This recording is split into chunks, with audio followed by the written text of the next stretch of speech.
What's going on, everyone? Welcome back to another episode of Grid Live Wrap-Up. I'm Ben Schneider alongside Casey Campbell, Kobe Lambeth from the Podium Finish, and Matthew Bro. Formula One saw more Red Bull dominance. IndyCar saw tempers, 12 cars crashing out of the race and an angry second-place finisher. And NASCAR saw Hendrick Motorsports dominance in Las Vegas. We'll recap each race weekend right here on Grid Live Wrap-Up. But before we get into Formula One, we want to encourage you all, if you like what you see tonight, to take a moment to invest in the Grid Network, help keep us on the air throughout 2023 and beyond. Link is in the video description box below. Thank you to Colin, Deshelle, Mark, Robin, and our newest investor, David. If you'd rather make a one-time investment, you can click on the Buy Me a Coffee link also in the description box below.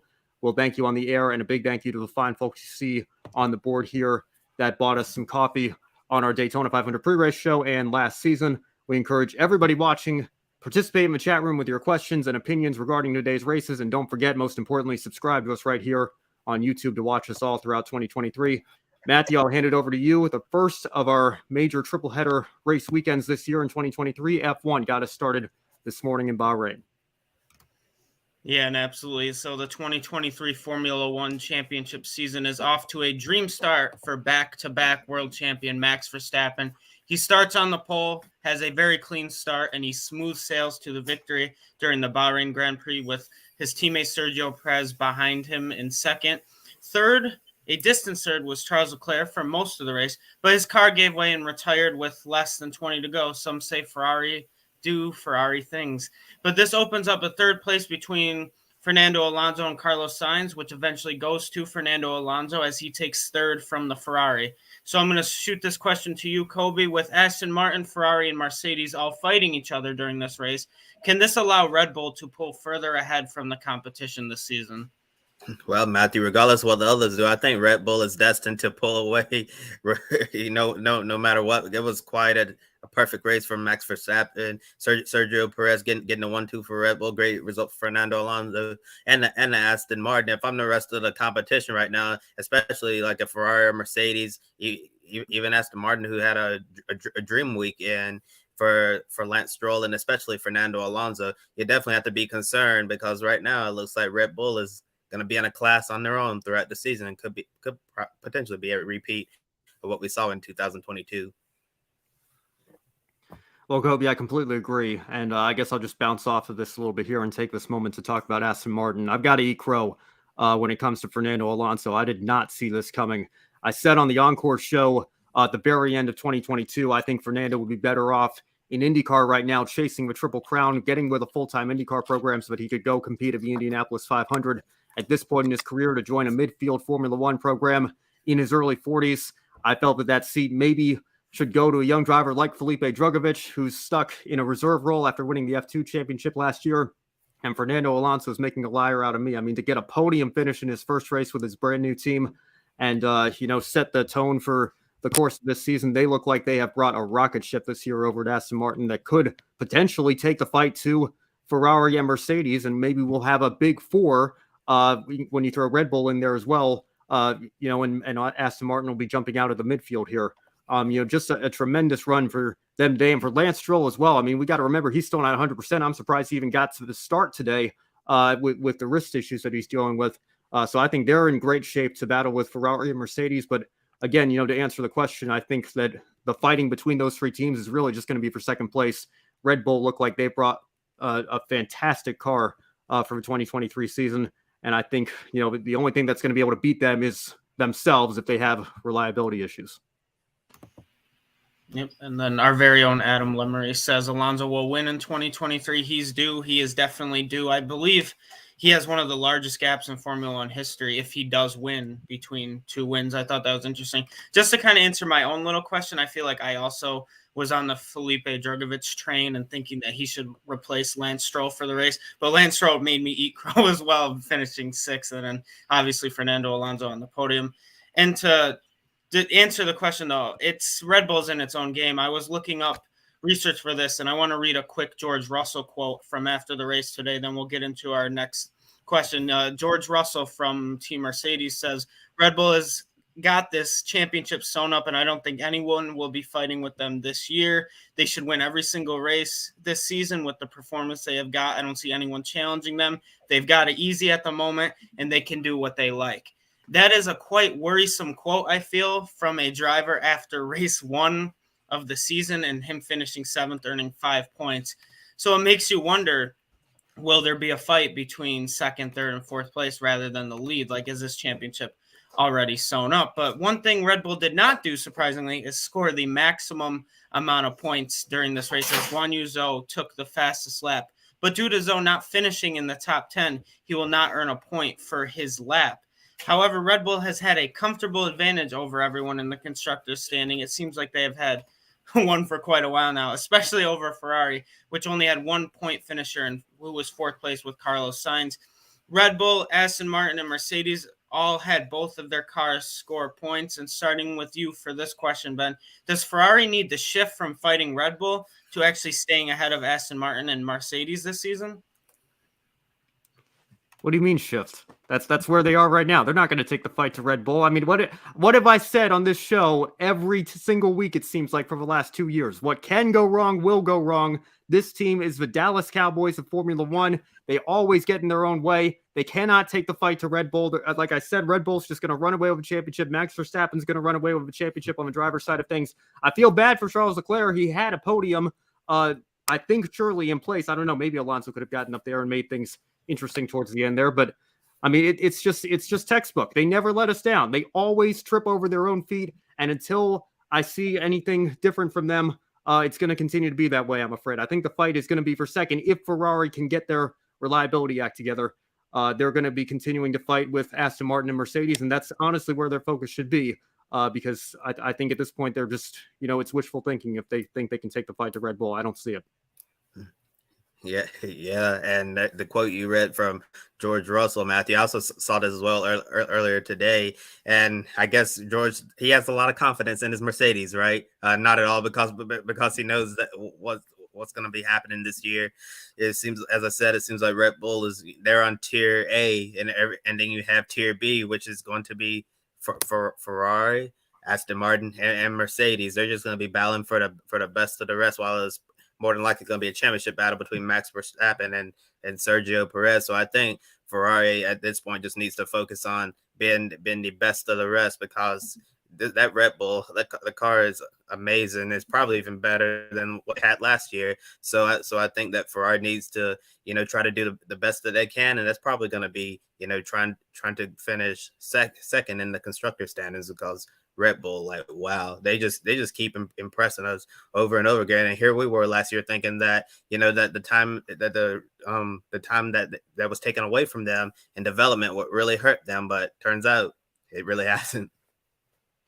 Yeah, honestly, has the time even been taken away from them? I mean, unless they were really that far ahead compared to the rest of the stands. You don't see this often, I feel, in motorsport, where there's just this one team that it's like they're almost guaranteed a podium finish. But now that we say that, they're going to have Ferrari luck. Hopefully it goes all plans, or all set the plan, I should say. Just to bounce off of that, Matthew, I hope we don't see a bunch of Mercedes fans talking about how boring it is to see the same team win all the time, because their team won every race for 7-8 years in a row, it seems. So, I think we've definitely seen a changing of the guard. It's definitely Red Bull's time to dominate the sport, just as it was before Mercedes were dominating. Although now that I think about it, I guess Red Bull weren't even as dominant from 2010 to 13 when Vettel won 4 in a row as Mercedes were from 14 to 20 or 21. You throw in their constructors title they won that year. So, we'll see. I hope for the sake of entertaining battles for the sport, we can see Ferrari and maybe even Aston Martin and Mercedes get up there and challenge for some wins this year. But I think Red Bull are clearly the most dominant team on the team to beat, setting the tone for this season. Definitely. And I don't think too often you see this happen in motorsport where, like, after week 1, you're just like, championship done, over with, whatever. But our very own Adam Lemery's, like you said earlier, Alonso will win in 2023. I'm on the Alonso train. I don't know if he will get it done because of Red Bull. And then our very own Edward Hunter as well. Ben is absolutely right. Ferrari are the Dallas Cowboys of Formula One. Poor Charles Leclerc is the new Sebastian Vettel. And then SHT says Ferrari changed components on Leclerc's car and he DNFs with a reliability issue. What a start for them. It's really, I mean, does it surprise us, honestly, as people who cover motorsport and Formula One? Unfortunately, I mean, Charles Leclerc is arguably a top 3 driver in Formula One, and just his luck just does not seem to continue on. But so we're talking about the top tier teams in Red Bull, B tier. I want to go a little bit lower than that when we discuss the midfield that looked very close in qualifying. And in today's race, one of those teams that showed some struggle early on was McLaren. Not at the pace they were in the last few years. Lando Norris was struggling today. I saw his very long pit stop. Alpine saw Pierre Gasly work his way through the field from 20th to 9th, scoring points. These two teams battle for the best of the rest, and both don't have the ideal race today. However, Alfa Romeo was up there with them, with Valtteri Bottas scoring points as well. So for you, Kobe, are there any early favorites entering the next race weekend between the teams I just mentioned, with Alfa Romeo, Alpine, and then McLaren? Well, I know one thing, Matthew. They're certainly not going to be the favorites to win the race at all, because they obviously don't have the car to be up there. It was quite an interesting race today between Alfa Romeo, Alpine, and McLaren. But if I had to pick, I'm just gonna say Valtteri Bottas and Zhou Guanyu. I think Alfa Romeo will probably have the best chance to have the best possible role among those three teams you just mentioned. I understand we have some more comments coming in the chat room. Potentially. Let's see. Adam Lemery saying Ferrari still doing Ferrari things in 2023. Yeah, absolutely. What more can you say about it? It's just old hat at this point. SHT saying Norris with 6 pit stops. I'd imagine, I don't think that's got to be an all-time record, obviously, but in terms of recent Formula One history, it's hard to remember a race where we've seen drivers come into the pits that often. So, a very rough day for him, and a rough day for McLaren, with Piastri as well. I guess I would say, it's probably not going to be them, but, we look at these three teams here. I've been very impressed with Valtteri Bottas ever since he joined Alfa Romeo. I think, it was always going to be difficult for him to match Lewis Hamilton as his teammate over at Mercedes. But Alpine as well. I guess that was the comment that Ed was referring to there. It looks like we have a typo here on the board there. So sorry about that, folks, but I think you all know what we mean there. Yeah, I mean, I've been very impressed with Bottas ever since he got to Alfa Romeo, and I think that I'd probably agree with Kobe in that sense. If we had to pick from what I've seen from each of these three teams after just one race, again, it's still early. I don't expect McLaren to be this bad all year, but at least for the foreseeable future, Alfa Romeo would probably be the team I'd pick out of these three. Yeah, I think you guys both make a point. I would probably go that way too, with Alfa Romeo getting the fastest lap and having Valtteri Bottas. I'd argue though that Lando Norris might be the best driver out of the 6 on those teams. However, in this situation, I feel like he might be on the worst team to start the year in terms of just a performance from, can't really judge after race 1, but I would argue that's probably it. And then there's another team we have not mentioned yet, and that is Williams. They saw Alexander Albon and Logan Sargent in the top 15 early in this race. Sargent was putting the pressure on Lando Norris early on, and Oscar Piastri was 16th for McLaren. By the race end, Albon was in the points with 10th place, and Logan Sargent ended up in 12th. So for you, Ben, is Williams' season looking up, and maybe they won't be at the bottom of the constructors this season? Well, you just said it, Matthew. I mean, it'd be hard for them to be looking down from where they've been over the last several years here. It's really been frustrating for Williams fans in recent years to see their team at the bottom of the grid. But, P10 and P12 today.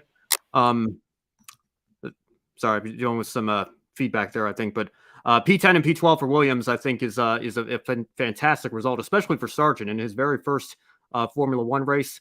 It looks like he's knocking on the door of the points here, and is going to be the first American since Michael Andretti for McLaren in '93, all those years ago, to score points in a Formula One Grand Prix. So I think I'm not expecting them to compete for podiums again. I think we had a comment actually come in from Ed here regarding Valtteri Bottas. He said, I was impressed with Bottas ever since he joined Williams. Very underrated driver. It's easy to forget. It wasn't that long ago that the big three was the big four. Williams beat Ferrari in 2014 and Red Bull in 2015, finishing third in the constructors. Bottas and Massa were constantly threats for the podium in those years. So, the team has been here in recent history. It's just a matter of, trying to get back there after having fallen so far around 2017, 2018, I believe. So I think that, Williams are certainly on the up. It's going to take Logan Sargent in particular some time to get used to the grind of a Formula One season. but I would certainly expect some points sooner or later from him. And obviously, Albon finished in the points today. So great result for the Williams team. Yeah, and there's nowhere to butt up for Williams. I think they have to be very pleased with how the season opening Bahrain Grand Prix went for them. Alex Albon, I thought he had some really impressive runs last season. A really good day for him today as well. And Logan Sargent can't ask for anything better in your Formula One debut. For first time since 2007, we have an American running full time on the grid. I'm sure a lot of American Formula One fans were very excited to see Logan Sargent to be able to finish as well as he did today. And like Ben said, it's going to take Logan a minute to get completely up to speed with the Formula One world. But as he continues to get more experience, get used to the car, look for more great things from both Logan Sargent and Alex Albon. And got a comment there from Edward Hunter from Formula E Zone saying it was an encouraging opener for Williams, but you think that they were lucky to score a point with Leclerc's power unit exploding. Hey, yeah, you really have to, you really just have to do the, what I'm trying to say is, as the chips fall, you just have to take advantage of situations like that. Absolutely. And I can agree with you both. One thing I did want to point out again is I love that statistic that Ben brought up, that the last time an American driver had scored points in Formula One was during the 1993 Italian Grand Prix when Michael Andretti finished third for McLaren. And now as an American fan, you see Logan Sargent coming so close. I mean, it's pretty cool, I guess, to more of like from a nationalistic standpoint, right? At the end of the day, you see somebody represents your country in a very popular sport such as Formula One. And the chance to score points, I mean, it's pretty crazy, especially for a team like Williams. So before we get into the next sport we will be discussing, I was talking to you guys backstage about it. I'd like to point out an interesting Formula One fact. So since 2017, the winner of the opening race of the Formula One season has gone on to finish runner-up in the championship standings each season. So starting back in 2017, 2018, Sebastian Vettel won the opening race in Australia, while in 2019 and 2020, Valtteri Bottas won the opening race in Australia. All four of those seasons resulted in a back-to-back-to-back-to-back world championships for Lewis Hamilton. And then in 2021 and 2022, the opening Bahrain Grand Prix was won by Lewis Hamilton in 21, Charles Leclerc in 22. Both resulted in them finishing runner-up to Max Verstappen at the end of the season. So starting with you for this one, Kobe, due to Max winning the opening race for the first time in his career, do you think he should have any worried about this so-called curse? And as a follow-up, if Max doesn't win the championship this season, who gets it done? Well, Matthew, I think this so-called curse is going to come to an end this year. I think that Red Bull car is just too dang good for Max Verstappen to lose this championship. And as your follow-up, I don't think there's anybody but Max winning this championship. It would be an amazing achievement if Sergio Perez is able to win the championship over Max Verstappen, but I just don't see that happening. I think that for the foreseeable future in Formula One, this is going to be a Max Verstappen world, and we're just going to be living in it. And actually disagree with George Russell thinking that Red Bull is going to win all races in 2023 because thinking back to last year when they were having the W Series, we were thinking that Jamie Chadwick could win all those races, and then she ended up running into some bad luck. So at some point in this new season, we're going to see Red Bull run into trouble, and somebody else is more than likely going to win. I find it hard to believe that we're going to see either Max or Checo winning every single race this season. So what's the closest anybody's ever come, right? I think it's 15 out of 16 for McLaren in 1988.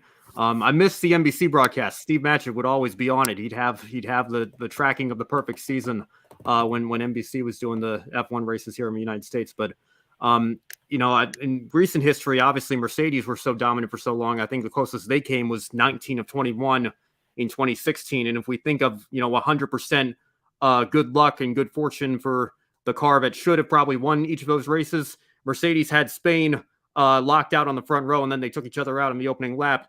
Lewis Hamilton had Malaysia locked up, and then his engine let go. I think if we think of it that way, we have to give Monaco to Daniel Ricciardo, because I think he probably would have won that race if Red Bull hadn't forgotten to put the tires out for his pit stop. So I suppose in that sense, you could say Mercedes maybe could have done it in 2016, but we got more races than ever nowadays. I think it's inevitable at some point that something's going to trip Red Bull up, whether it's a reliability issue or, Max Verstappen. We know he's an aggressive driver. I got to think a couple of retirements are coming his way, but I don't think it's going to stand in the way of him winning the championship. The only thing that's going to keep Max Verstappen, at least as it is right now, from winning the championship, I think is and I'm not wishing any of this on anybody, but it's going to take like the super omega COVID variant to lock us all down again, or World War III, and the season gets declared premature or ends prematurely, or he gets hurt, and it's an unfortunate circumstance there. That's the only thing I can think of that's going to stop Max Verstappen from winning this championship, assuming he stays healthy,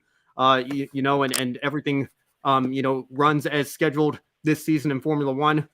He's going to be the champion. I just don't see how anybody can catch him, including his teammate Sergio Perez. And it's not a knock on Checo. I think he's a very good driver, but I don't think he's on Max Verstappen's level. And in fairness to him, I don't think anybody at this point is on Max Verstappen's level. We have the best car and the best driver on the grid. It's going to be an unbeatable combination. I think he has this championship locked up already.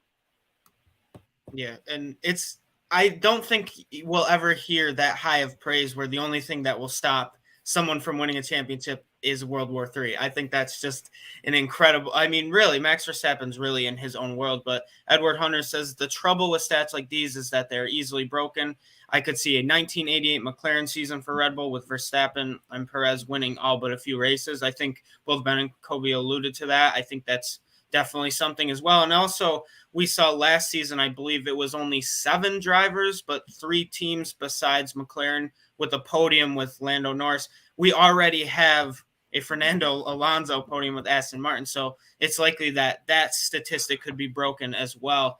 But yeah, I mean, Max Verstappen might be the best driver in motorsport at the current moment. I mean, we'll see with the grid ranking when it comes out, how far he might be ahead. I mean, just looking, he's already there, and it feels like this might be our one sport that we have previously discussed that doesn't change for quite a while. But like, yeah, from this race, we feel like Formula One is most likely to indicate the championship season from how this race went today.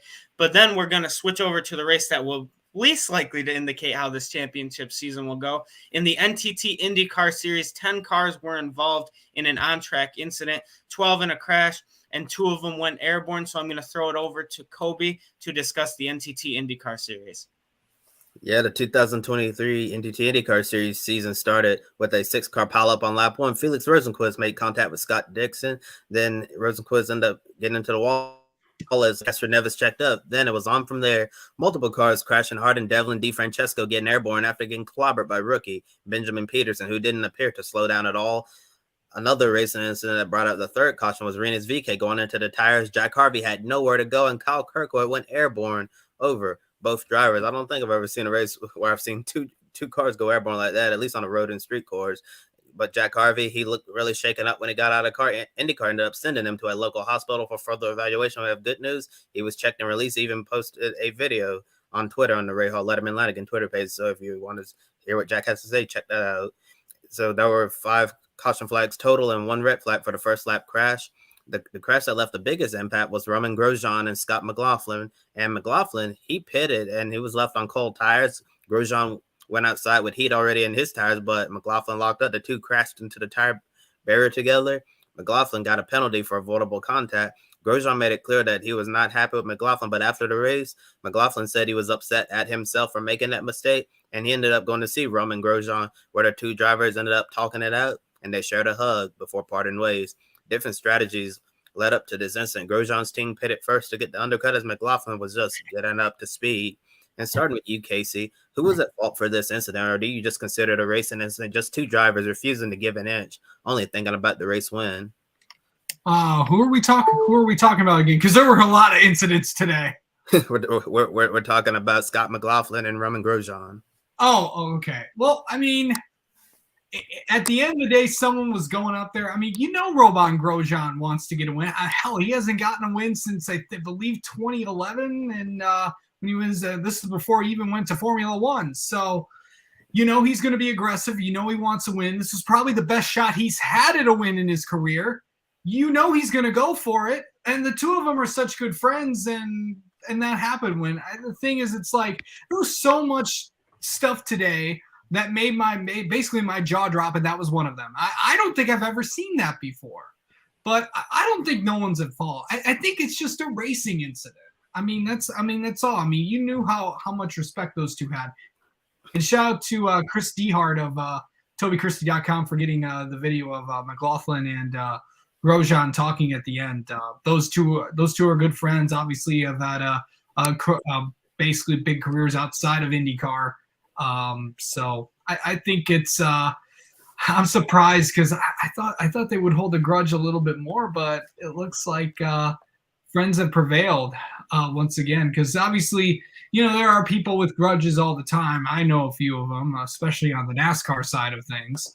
But it's good to see that we can race hard on the racetrack and then be friends off of it.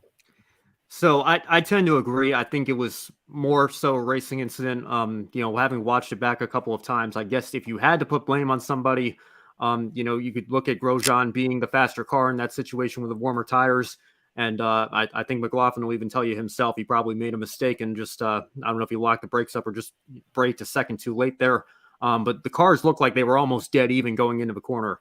So these are two racing drivers that, like you mentioned, Casey, are desperate for a win. It was clear that they were going to break the absolute latest moment. So I tend to lean on the side that it's a racing incident. And then, McLaughlin, he didn't retire from the race, but he got, shuffled way back, obviously. His chance at winning the race was taken away. So, to penalize him at that point just kind of feels like insult to injury. I don't think it was necessary, but if you had to put the blame on somebody, if you had to issue a penalty, I guess he would be the one that would be most deserving of it. But again, I don't think it was a necessary penalty to give here. Adam Lemery says it was McLaughlin's fault. You feel for Grosjean, thought Romain was going to win today. Yeah, I mean, this was a fantastic opportunity for him. I certainly thought that myself. I think I picked him actually for pick a winner. So a little bit disappointing for me because I'm trying to catch our friend Ed here. I know we'll talk about that a little bit later on the show because Ed is just moving ahead here in the pick a winner game. But yeah, very unfortunate for Grosjean. But if he keeps driving like this, he's going to win a race before the season's over. He sure is. I mean, this is the season he wants to do. He hadn't won in a long time. He wants to win. He wants to people say, "Hey, I belong." And here's a comment. I loved seeing how emotional Grosjean got after that accident. Even as an F1 driver, he really wants to win in Indy. Yeah, he does. I mean, like I said, he hasn't won since like 2011 before he even got to Formula One. So he wants to prove to IndyCar and IndyCar fans and the racing community that he belongs. And I think he proved it today. But we'll have to see. It'll be interesting when we get to Texas in about a month. Yeah, definitely, Casey. And I have to agree. I think we'll see Romain Grosjean get a win this season, especially with the strong form Andretti Autosport showed entering the race. They had a really great weekend until it wasn't. Yeah, Michael Andretti, oh my goodness. He's probably at a bar right now because he had a really, really bad day. But if I'm him, I'll be very happy to see where my program is, especially after all the changes they made on the technical side at Andretti Autosport over the offseason.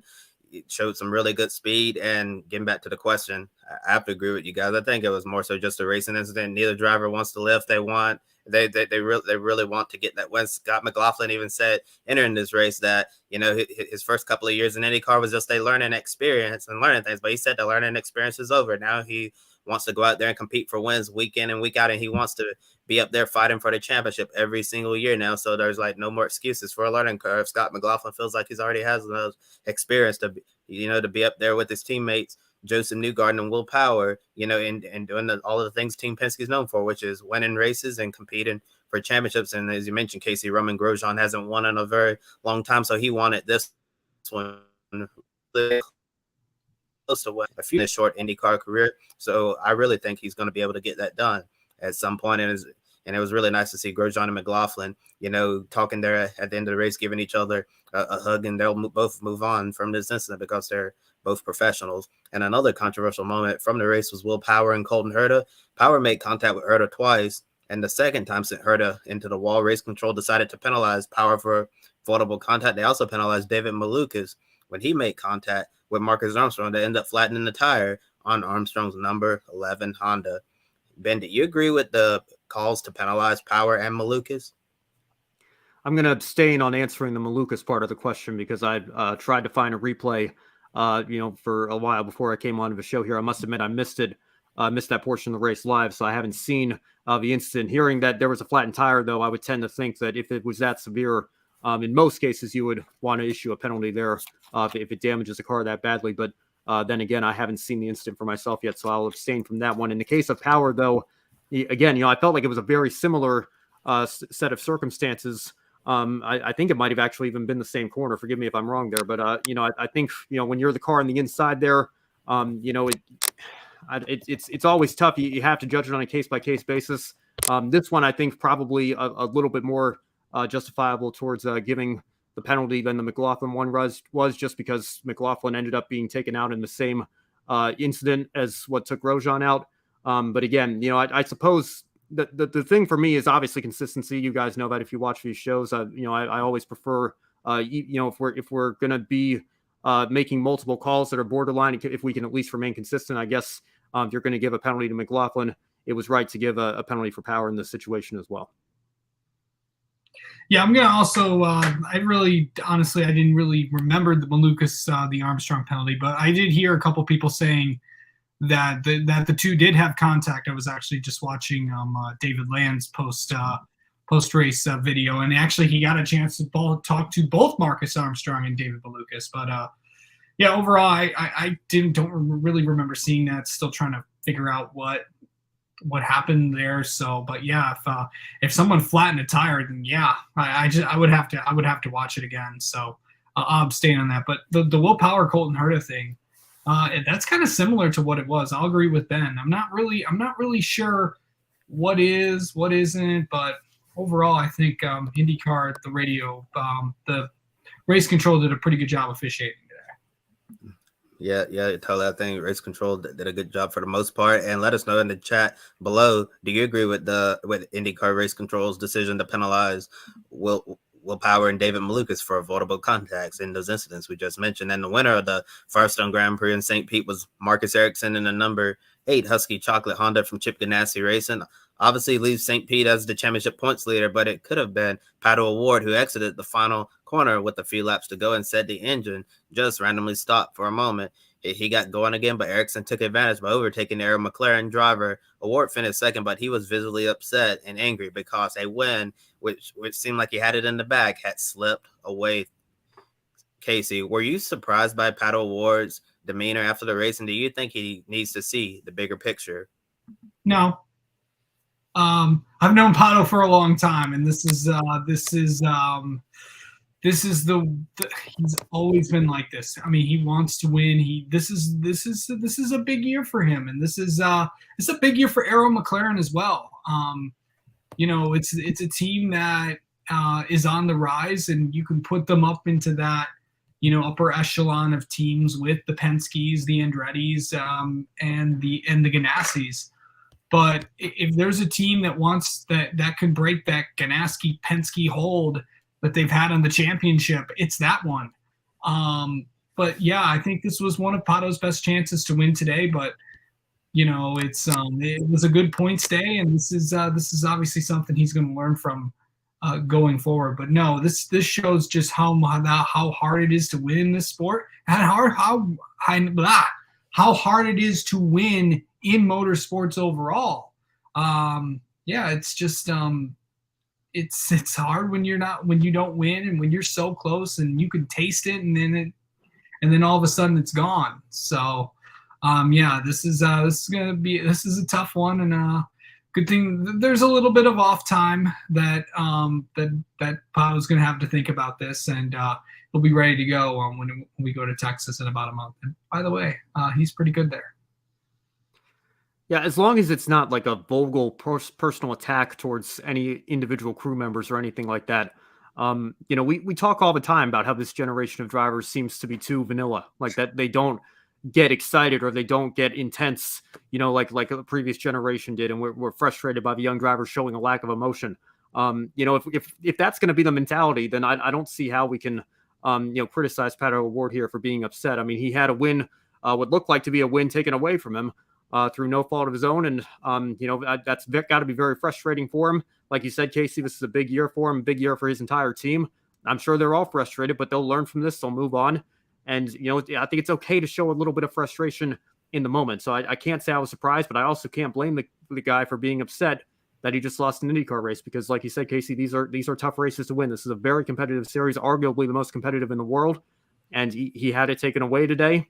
I don't have a problem with him being frustrated. Yeah, same here. And Pato O'Ward is one of the biggest personalities in the entire NTT IndyCar Series. So I'm not really surprised to see him show his frustration like that, because like I said, he thought, this win was in the bag, that as soon as Grosjean and McLaughlin were out of the picture, it was his race to win. Unfortunately, circumstances totally out of his control that no fault of his own end up cost him when the engine shut off for that moment to allow Ericsson to get the run around him. Unfortunately, Pato wasn't able to run him back down. But I think as Pato, takes some time to cool off, and I know on this show we always talk about sometimes it's good, to like have maybe like an hour and a half, or even a full day, to digest what really happened, so you can like see the bigger picture and things. I think that's what's going to happen with Pato O'Ward right now. He's frustrated because that was a race he thought he had won, but when he would get maybe to like Tuesday, Wednesday, weeks down the road, he's going to be like, yeah, I had a really good points day, and thinking big picture that we're in this for the 2023 NTT IndyCar Series Championship, and that's the biggest takeaway from all of this. But right now, he's justifiably really frustrated with how today went down. But long term, this is a really good day for the Arrow McLaren driver. And we had a lot of upset drivers after the race, and other drivers putting together great runs. Some of the notable ones: Callum Ilott went from 22nd to 5th in the race. Graham Rahal 20th to 6th. This race overall was very, very chaotic. Did any team stand out as a clear early favorite for the championship, or does Joe need to rebrand the old Formula E Wheel of Destiny to the?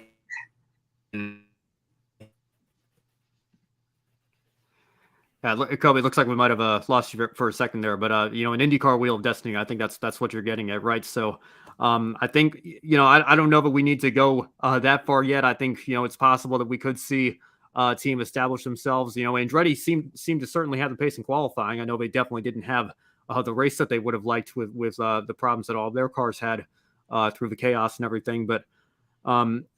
I don't know. I mean, obviously, it's any series in the world, I think, except Formula One, which we were ironically just talking about. I think it's very difficult to say after one race we have the clear favorite for the championship this early. But I don't know. Like I was just saying, this is always one of the most competitive series in the world. How many straight years are we on now where the championships come down to the last race? I think you're going to see a good mix of drivers and teams fighting for the title by the time it's all said and done. And that's why we love IndyCar, because you never know what can happen in this series. Strategy and the caution might come out. It sounded familiar here. So I think this is going to be this could be a championship that goes down in the end, because there's so many competitive cars in the field. But I think that the Ganassi's, the Penske's, have had a stronghold on the championship, and it always comes down to the last race because it always does, because that's what IndyCar is. I mean, that's why a lot of people love it. But by the way, if you could pull the grid up again, I want to also give some surprises of my own for a little bit. All right, here we go.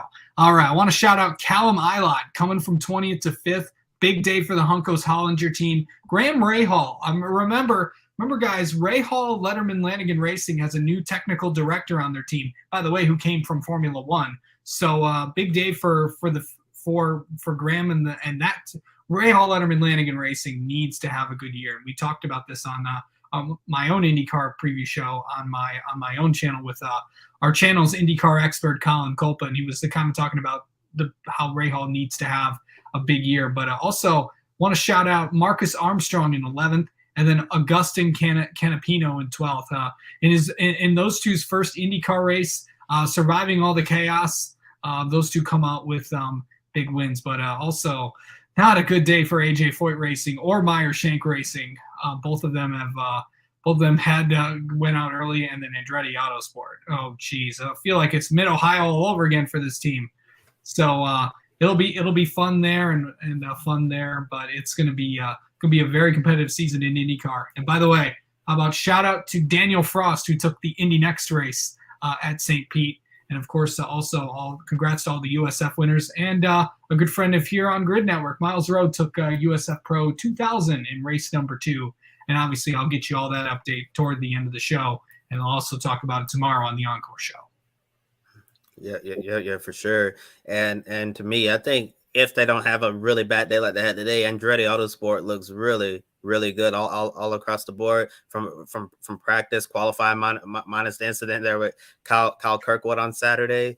And I thought Andretti they really showed they had the pace, and if they don't have a lot of issues, I think one of their drivers could potentially be up there contending for the championship. And that one driver I think who's probably going to be in the mix is going to be Colton Herta. But I also want to talk about one of like the big surprises today outside of Scott McLaughlin. You basically heard nothing from the other Team Penske drivers. It didn't really get much from Will Power. And when was the last time we come down to the Firestone Grand Prix of St. Petersburg and not even mention Joseph Newgarden's name once as a serious contender for the win?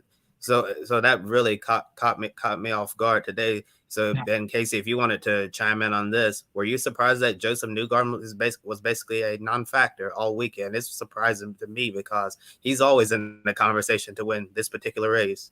Yeah, Team Penske overall just did not have a good day today on the IndyCar side and also on the NASCAR side too. And obviously we'll get to that in the next segment. But it's always a surprise when Team Penske does not have a good day because, we expect them to win. We expect them to be up there. And that's the Team Penske way of doing things. But because, you never count out Tim Cindric. You never count out Kyle Moyer. They have the best strategists in the business. But it's just like, it just shows you how competitive this field has. And by the way, this is only number 2 win for Chip Ganassi Racing at St. Pete. It just shows you how tough this event is to win here. And Marcus Ericsson, I think we need to throw all the doubts out the window, the sneaky Swede and all that stuff. He is a contender for the championship. And I know that a lot of my IndyCar friends were texting me. It's like, yeah, he's up there. And by the way, no one really talked about Alex Palou today either. I mean, he finished up at the top 10, and it's like, yeah, we didn't really hear from him. And by the way, also, I think Kyle Kirkwood's going to be a contender toward once we get to the end of the season. I don't expect that 27 car to be out there. And also, Alexander Rossi finished 4th today. Yeah, great run for Rossi. I think you want to talk about leading the way for the American drivers who kind of came in at the same time was well, actually no. Now that I think about it, Rossi Newgarden came in a few years sooner than Rossi did. I think they kind of elevated themselves to perennial championship contenders at the same time, around 16, 17, 18, that time period. But getting back to Newgarden, definitely very surprising not to see him be a contender there. Case like you mentioned, Ganassi's only won this race a couple of times, including today. I do agree with you. I think Marcus Ericsson will be an even stronger championship contender than he was last year. Obviously, he had the benefit of double points at the Indy 500 last year. That kind of kept him in the championship mix for a little bit longer than I think some people expected. But I mean, I know it's only one race. We've got a long season ahead of us. But if I were Team Penske, I'd be a little bit concerned about where our program is after the opener here at St. Pete. Hey, I want one more thing. I know we are probably going to go to NASCAR here in a few minutes, but I want to also ask this. I know that a lot of people were talking about the grid size of the IndyCar field today. Of course, this is the most cars that we've had, 27 cars, which is great stuff for the series. But I know a lot of people were talking about, how many cars were on the racetrack and trying to get around traffic and all that stuff. And obviously that became a factor, especially early on in the race. So do you think there is an issue with that? I mean, me personally, I don't see it, but obviously I don't think we're going to have 33 cars here at St. Pete or 33 at Texas. So we all know how that went. But overall, how do you is there a problem with that, you guys think? Well, Casey, I don't really have a problem with it personally or anything like that. I know some of the tracks it's going to be harder the more cars that you have, and especially with so many cars that we have on the grid this year at certain places, it's going to be treacherous, getting through lap traffic and all of that. But I don't really agree that we should like cap the field at, let's say 20, 25, 20, 26 cars, and then the rest of them are going to go home. But however, if we're trying to put like 33 cars in the race at Texas, I think that's, when it becomes a problem, especially if for some reason we get a pack race, which is something you don't want to see on a high bank, mile-and-a-half oval in IndyCar racing. I don't think you're going to see that at Texas. It's obviously it's a 1-lane racetrack. You don't want to get up there. It's like the danger zone up there at Texas. But, yeah, and of course Texas really, and I mean aside from Indianapolis, really the last big mile-and-a-half oval that we go to, where you could have, those high speeds. I know we go to some shorter ovals like Iowa and Gateway still. But the days of, an all oval schedule where we have a lot of mile-and-a-halves and you have the potential for a pack race, those days are long gone. So obviously, of course, you don't want to put 34 cars at Las Vegas. Again, we all know what happened, unfortunately, when we tried that. I think in a perfect world, you could maybe say, if we had, I don't know, 30 full-time entries, you could maybe say, and the series were financially stable as well and in a good place. And, TV ratings were a lot higher than they are right now. You could maybe say, let's make things interesting. Let's cap it at 26 and, have a cutoff to get into the field. And then obviously Indy will have 33 because of tradition and the larger track allowing for more cars there. But, if you got 27, 28 full-time entries, I don't really see a problem at any of the tracks we go to with just letting them all race. Yeah, I think, I don't see a problem with that. And just from talking with people on the grid, it's just exciting to see this series grow. And obviously, a lot of power units out there. Just still a lot of excitement around the series, especially with a new fuel provider. I know a lot of people were excited about the new tire that was on there for that Firestone brought to the correct me if I'm wrong. Remind me there's a name to it. The new green tire. I forget what it's called right offhand, but I know that was a big success. I know they're going to have the alternate tire compound. Yeah, that was that was apparently a lot of people like that today. IndyCar needs a VSC system. Caution periods are way too long for such a big field. I don't know about that, but well, who needs a VSC system is NASCAR at COTA and Road America. That's yes. where you want to talk about the cautions being too long, caution laps taking too long. That would be where we need that solution most desperately, I think. Yeah, for sure. I wouldn't mind seeing it try. I mean, Formula One's had it for long enough now. I think, there's still some tweaks that could be made to improve it, but I think it has been beneficial in many respects. So I think it might be worth a try in some other series as well. NASCAR with a virtual safety car would be interesting. That'd be really interesting for sure. So, well, I don't know. Maybe a good idea. I'm just happy IndyCar's back. So, yeah. And it's really our first, I guess, full weekend here at Grid Network because we've had the Rolex 24, we've had, a couple of NASCAR races, and now we have everything coming up, and it's just going to get busier from here on out because next we got the Repco Supercars Championship coming up from the Newcastle 500, and everyone's so excited for those Gen 3 cars, the Chevy Camaro, Ford Mustang, really looking forward to seeing where everybody's at. And if we're going to see a more competitive show instead of the Shane Van Gisbergen show as it's been for the last couple of years or so. And to close out the IndyCar section, it was like wild and chaotic day in St. Pete. 2 cars going airborne, 2 drivers fighting for the win, crashing out. So looking at the IndyCar grid rating, Marcus Ericsson is leading that, but it's still super, super early. So anything is possible. And the next race for the NTT IndyCar Series is going to be on April 2nd at Texas Motor Speedway for the first oval race of the year. And next, here's Ben with the NASCAR Cup Series at Las Vegas, the Pennzoil 400. Thank you, Kobe. The NASCAR Cup Series Pennzoil 400 presented by Jiffy Lube saw a caution-free first stage. William Byron took stages 1 and 2, but then lost the lead in stage 3, and it looked like Kyle Larson was set up for the victory. Then a late caution came out for Eric Almirola getting loose and hitting the wall in turn 4. Larson lost 1 position in the pits behind William Byron. Byron took the lead from Martin Truex Jr., who had inherited it on strategy towards the end and took the first win in 2023 for Hendrick Motorsports. Chevrolet's winning streak as a manufacturer is at 3 in a row to start the season. So, Kobe, I'll start with you. Hendrick was strong all day with the 1-2-3 finish. Is this a warning for everyone else in the field on these mile-and-a-half ovals? And Ben, last week we were just talking about was it a warning for everyone that Kyle Busch ended up winning so soon with RCR? I think if we're looking at it from a manufacturer perspective, I think that this is a warning to Ford and Toyota because Chevrolet is hitting on all cylinders right now. And they've had an incredible start to 2023. I know the Fords were really strong at Daytona, but that's a very unpredictable race. Ended up not winning that. Toyota won the Busch Clash with Martin Truex Jr. But first 3 points weeks of the season, Chevrolet. I think the other manufacturers have to be wondering where their programs are at right now. But in regards to Hendrick Motorsports, wow, they had a really, really great day in Sin City. If I'm Rick Hendrick, I have to be really happy where all of my cars are at. William Byron, Kyle, can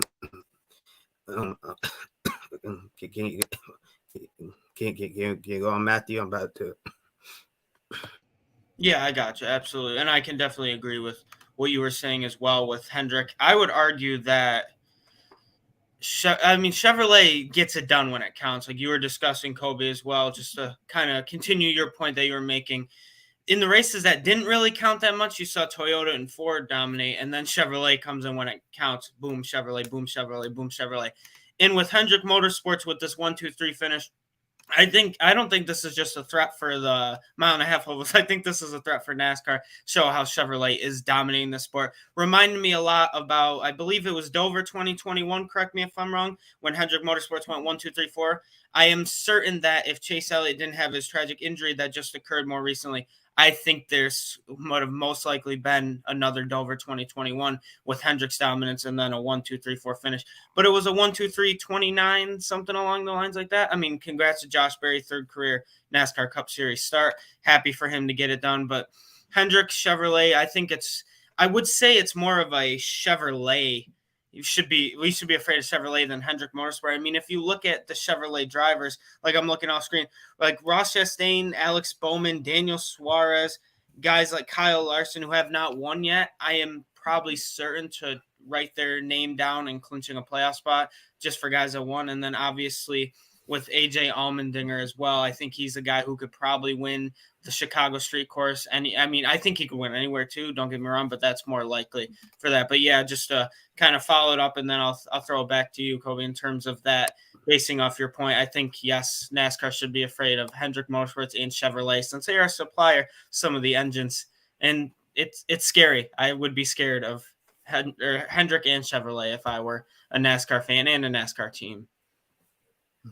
Apologies, everybody. Just lost my breath for a moment there, but to finish my answer, what I was trying to say is that that was a really strong afternoon for Hendrick Motorsports across the board. William Byron, Kyle Larson, and Alex Bowman, but Josh Berry, he actually struggled a lot more than I thought. But you also have to take into consideration, this was his first time, in this style of car, and a car of this quality, on such short notice, didn't have, all the time in the world to prepare for this. But yes, it was a disappointing day for Barrett. I'm sure a lot of people expected to see a lot more out of him today. We'll see what Hendrick Motorsports is going to do next week for Phoenix. It's my understanding that they're going to be evaluating several options. So Josh Berry may not be back in his seat, but I guess I'll just say stay tuned, because we're probably going to get an announcement at some point, between now and Wednesday. And if we get it before Wednesday, we'll talk about it on this week's episode of Grit Tonight.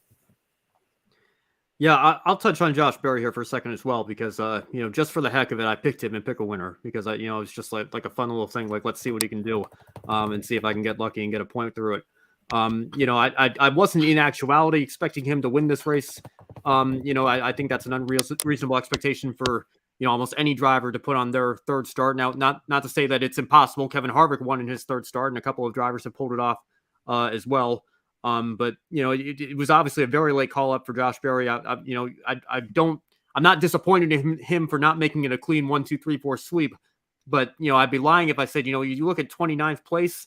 He's done 2 Cup races before with Spire. Like that's about where we would expect him to run the Spire car. So I thought with a Hendrick Motorsports car underneath him, he would probably be on the edge of a top 20. I think that would have been a good day for him. So I don't know if you're Josh Berry, if you can look at this and take complete satisfaction away from the race today. Not to say that it was absolutely terrible and he should be ashamed of himself or anything like that. Like I said, it was a very late call up in very unfortunate circumstances.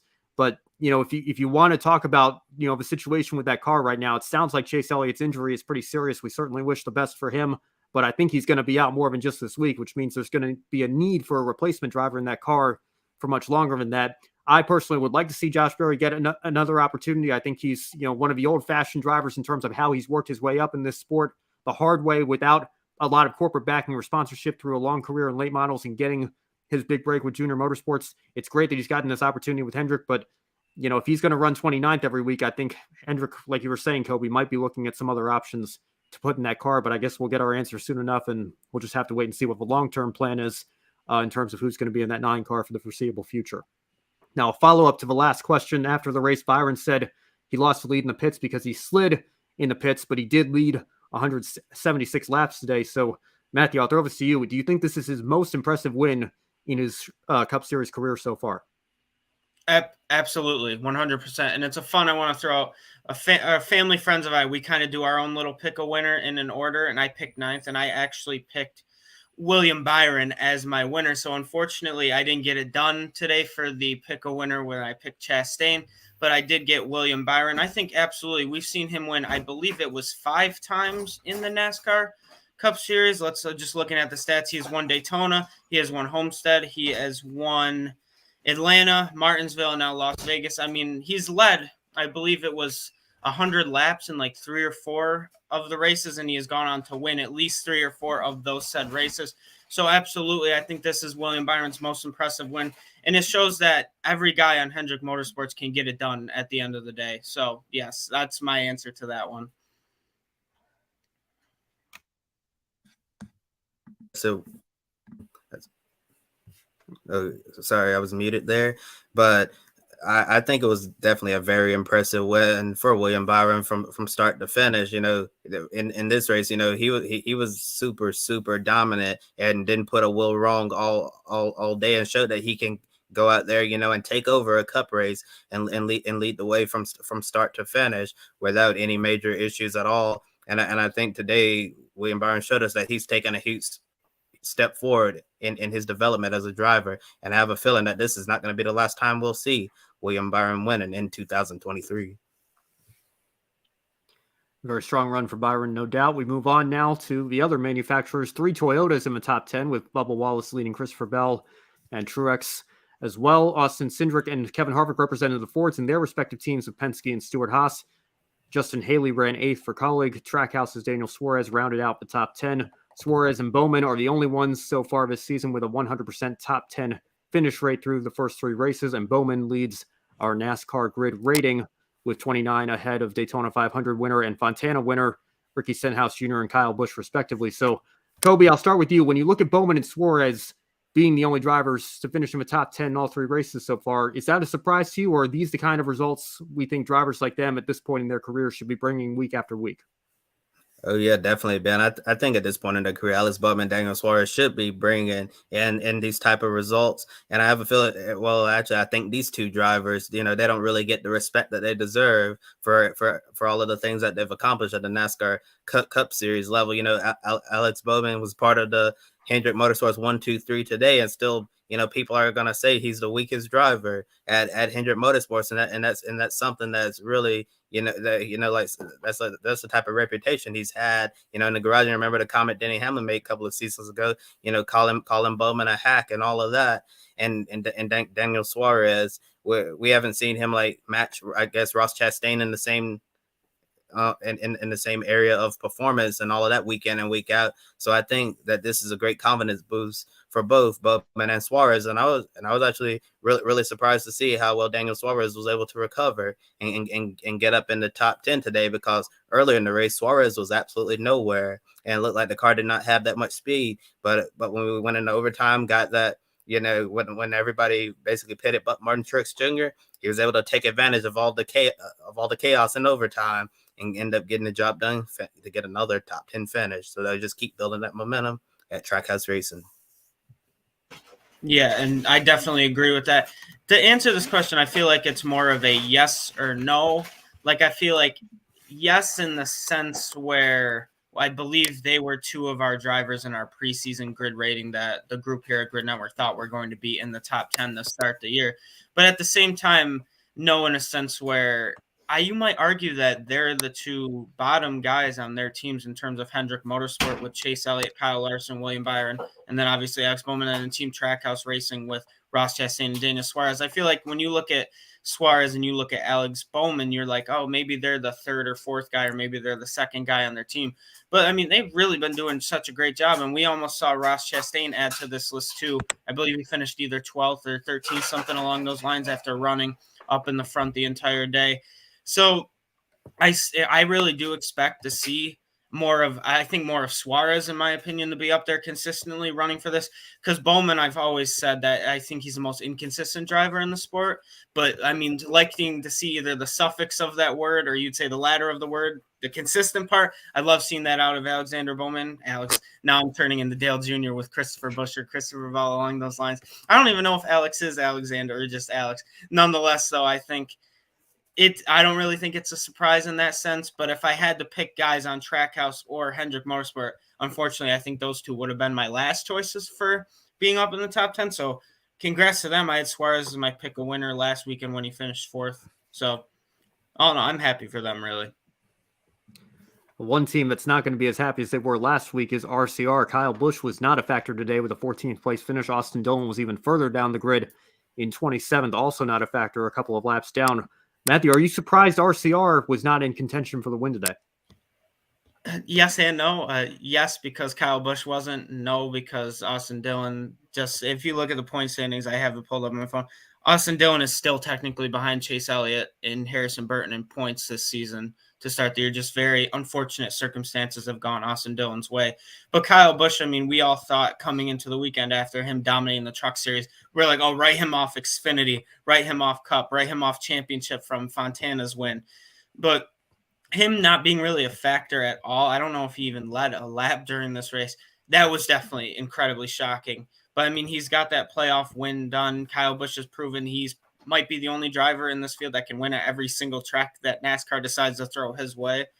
And, I mean, even when they threw Bristol Dirt at his way last year in his arguably worst season in his Cup career, in terms of full-time Cup career, he still won. I mean, he might have backed into it like Hamlin said with Alex Bowman nonetheless. But I think it was more surprising that Kyle Busch was not really relevant in this race, not as much for Austin Dillon. But in terms of Chevrolet as a whole, absolutely, we've been hyping Chevrolet up, dominating pretty much every single race this season. But one Chevrolet, I should say, that hasn't really been up there is the 3-car of Austin Dillon.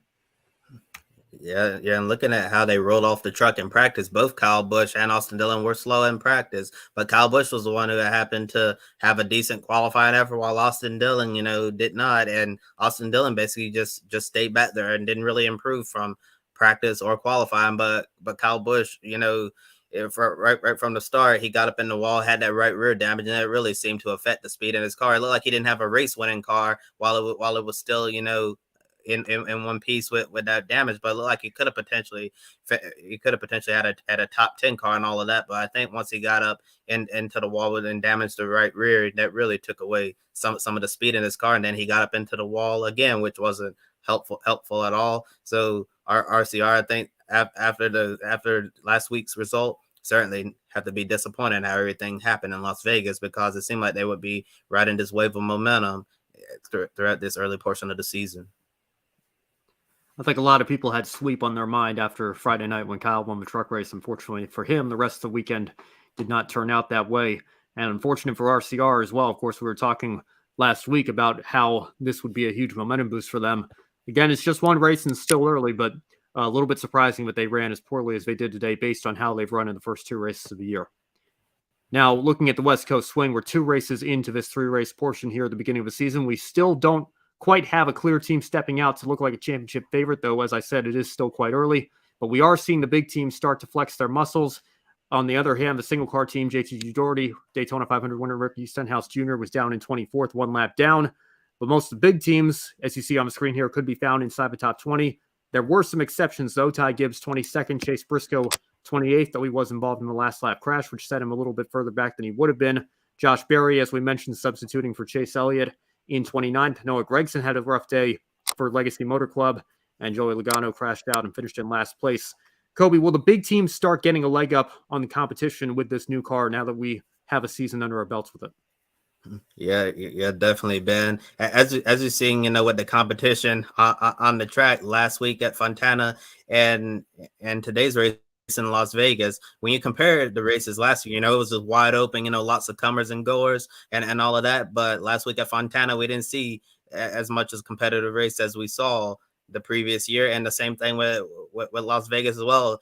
motorsports journalist Matt Weaver even joked that today's race, for the most part, reminded him of the 550 horsepower, full throttle package that they ran before we switched over to this new generation car. I think, as these teams have figured out the car, we're not gonna have seasons like we had in 2022 where we saw all of this parity and all of that. I still think we could see quite a number of different winners as we have been in different seasons, but I think we're gonna see, I guess, things that aren't so predictable, like I guess unpredictable, like Eric Jones winning the Southern 500 and all of that. Yeah, I mean, I definitely can agree with that, though. I'd argue, though, that we're still in such the early stages with this car that we still might see a lot of surprise and different parity of winners. I think even looking at the grid today with this sport, I feel like in NASCAR, we can still probably get somewhere near 16 winners this season, especially seeing that guys like Ryan Blaney technically didn't win an official points race, and then Martin Truex Jr. still hasn't won one in this next gen car. I think those guys are going to win. And then plus everyone who won last year, I feel like can get it done at some point this season as well. I don't know about the leg up. Yes and no. I feel like the number one teams for this sport, so like besides on the Toyota camp, I'm still not sure with how they've been performing. But in terms of Ford, I think Penske is going to be taking a little bit of a step compared to Stewart Haas, unless Chase Briscoe gets it done at Phoenix next week. You never know. He's had a terrible start to the season. Unfortunate for him, but I think he can get it done. In terms of Chevrolet, too, I'd argue that Trackhouse is a lot closer to Hendrick Motorsports, and I feel like we're giving them credit for, considering how good Chastain has been. I'd argue, I know if you book it right here, I think Chastain might be the best driver in NASCAR at this current moment since maybe the start of the playoffs last season. Just so you got a lot of confidence in that guy coming from how far in such a quick manner, and he's been able to consistently keep that up. So that's why I don't know if the teams will get that upper leg. I still think, I guess, the B teams in these sports, you would consider RCR maybe as the B team for Chevrolet. They already have a win this season. Ricky Stenhouse Jr. might be C, D, E, F, G. In terms of Chevrolet teams, he's already has a win this season. And then with the Toyota Camp 2311, I think both Wallace and Reddick can get it done. And then in terms of Ford, Stewart Haas, definitely Kevin Harvick, Chase Briscoe, even Ryan Preece, heck, even Eric Almirola. I feel like all of them could get it done in this car as well. To answer your question, I think it's less of a gap than I feel what we're giving credit for. I think it is a lot closer at the end of the day. Well, the next race will be Phoenix to conclude the West Coast swing. Will Chevrolet make it 4 in a row? That will be the question on everybody's minds entering next weekend. And a comment from Joe Dexter from the chat room further shows how dominant Chevy have been to start the year. Through 3 races, Chevy have taken home 17 of the 30 top 10 finishing positions available. That's 57%, and 9 of the top 15 or of the 15, top 5 finishes, a 60% rate on the top 5 side of things. So it's not just been the win. Chevrolet have been really competitive to start this year. We'll see if they can continue that in race 4 next weekend in Phoenix. Absolutely. And I think this might be our second favorite, I wouldn't say game, but we want to discuss the one shining moment from this weekend. Arguably the best day in motorsports so far to start this season. We had Formula One at Bahrain, we had IndyCar at St. Pete, and then we had NASCAR at Las Vegas. So in terms of one shining moment, I'm going to start with you, Kobe. What was your one shining moment from this past weekend? I think my one shining moment definitely has to be Marcus Ericsson winning his 4th career IndyCar race, and out of those 4 wins, he's won on 3 different street courses, on St. Pete, Belle Isle at Detroit, and streets in Nashville as well. We'll see if Marcus Ericsson can go out to California and win on the streets of Long Beach as well. So yeah, and also we had the new street circuit at Detroit as well, so he can say that he potentially has swept all of the street courses on the IndyCar schedule. And Marcus is, a driver I feel like he doesn't get as much credit as he deserves for being a really solid, top-notch driver. I was reading some interviews earlier in the week from Chip Ganassi saying, like, this is one guy I want to have on my team for a long time, because Chip Ganassi realizes the talent that Marcus Ericsson has. And I think a lot of people still unfairly label him as the driver we saw in Formula One in a car that was not capable of really doing much and all of that. So I think that's something that Marcus Ericsson feel like it's a chip on his shoulder that he needs to go out there and prove that he can get the job done. And that's something he alluded today in the post-race interview, that he that he feels like he still has so much to prove. But right now, he's at the top of the championship. Last year after Indy 500, he was leading the points, championship contender, until some things fell apart. At the end, I think we should take Marcus Ericsson seriously as a legitimate championship contender in 2023.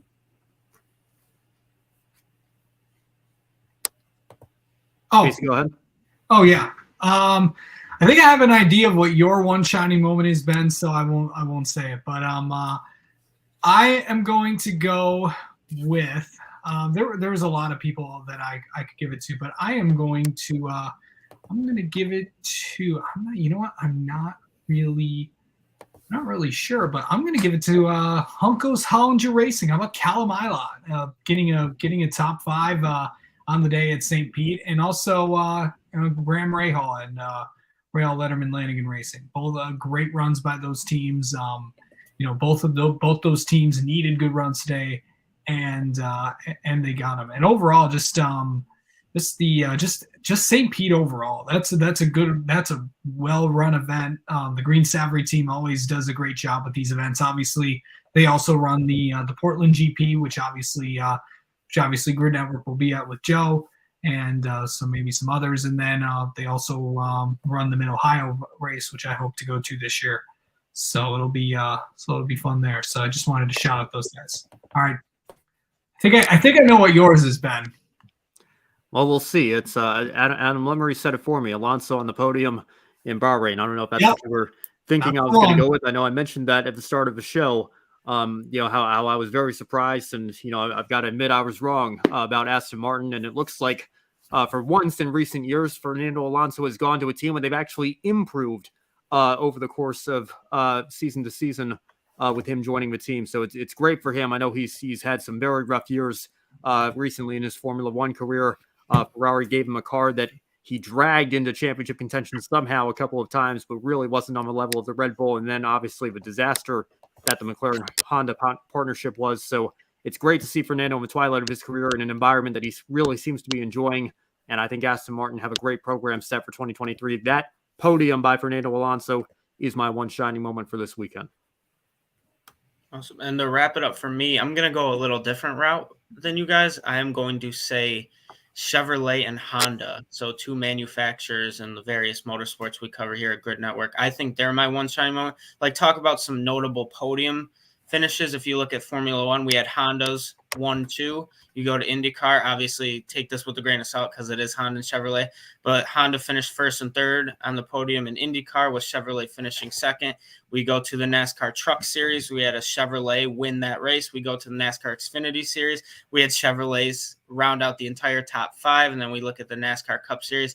Same deal. The entire top 3 were Chevrolet. So I want to shout out both Chevrolet and Honda for kicking off this motorsports season really ahead of the rest of the manufacturers. Yeah. And looking at our pick a winner standings, only 8 people correctly guessed Max Verstappen to win the F1 race. I have a feeling Max Verstappen is going to end up being this year's Shane Van Gisbergen to pick us up all of these different points. And Edward Hunter from Formula E Zone, he was the only person to correctly pick Marcus Ericsson, and he's truly become the great predictor. And I actually told Ed I like to have my golden horseshoe back that you stole from me, because for like the past few years, actually the entire time I've been a part of this Grid Network program, I've been doing extremely well with pick winner. But in the last quarter of 2022, I don't know what happened. I lost my luck, and I actually started not picking the correct winner for so many different races. And all of a sudden, Ed is off to a hot start. So I don't know what I need to do, but I told him he need to give me my golden horseshoe back, because I think he took it from me. Maybe we have this guest Formula E expert that comes on, during Formula E weekends. It is just coming in and stealing all our pick a winner points, and is now out to what almost feels like an insurmountable lead, even though it's only March. I mean, what is he up to now? 7 pick a winner points. I mean, it's just, I got to hand it to Ed, but I'd like to know, maybe he's got the script, right? That's the ongoing trend right now. Maybe Ed can leak the script to some of us so that we can catch up and spread this pick a winner glory around. But in all seriousness, congratulations, Ed. I know we're going to be trying to catch you here over the next couple of months, but it's a long season. I'm sure Max Verstappen's going to get us each, 15 to 20 free points here with how Red Bull seem to be firing on all cylinders this year. But yeah, I mean, it's hard to believe how far ahead he is. So all credit to him. Yeah. Maybe we need to balance the power a little bit. Get it? Get it? Get it? Oh, we're going to have that discussion in a few weeks. So can't wait for that. Yeah, with Ed's luck, he should go out and buy a lottery ticket. Might become a millionaire just like that. And taking a look at our schedule for the next few days ahead. Monday, tomorrow night, 7 p.m. Eastern Time, Grid Live Encore. They'll be recapping the Truck and Xfinity races from Las Vegas, plus Formula 2 and Formula 3 in Bahrain. Indy next in St. Petersburg, Florida. And then Wednesday night, Grid Tonight, your weekly motorsports news program at 6 p.m. Eastern Time, the latest news in motorsports. And Friday, the women in motorsports. Don't forget to check out the interview that we did with Mandy Chick from the ARCA Menard Series. And then Saturday, we'll start it all over again with Grid Live pre-race and continue on with the same schedule that you've all grown accustomed to. And please subscribe to our YouTube channel. Thank you for helping us reach the milestone of 500 subscribers. Now let's see if we can reach our new ambitious goal of 1,000 subscribers before the Indy 500 on May 28th. Anything is possible. Don't forget to hit the bell icon to get notifications. Follow all our social media platforms and visit gridranking.com. Take 5 minutes to invest in Grid Network through Patreon. Join Colin, Mark, Deshaun, Robin, and David in investing in each month in Grid Network. We encourage you to join the amazing group of people who keep us on the air. Once we hit $500 per month, we can start expanding our coverage, adding new members to the team, and increase Grid Network presence on site, covering the races from the track and even more content. Link in the video description. If you want to do a one-time donation, click the link to buy me a coffee. You can get your name on the board and invest as much as you want.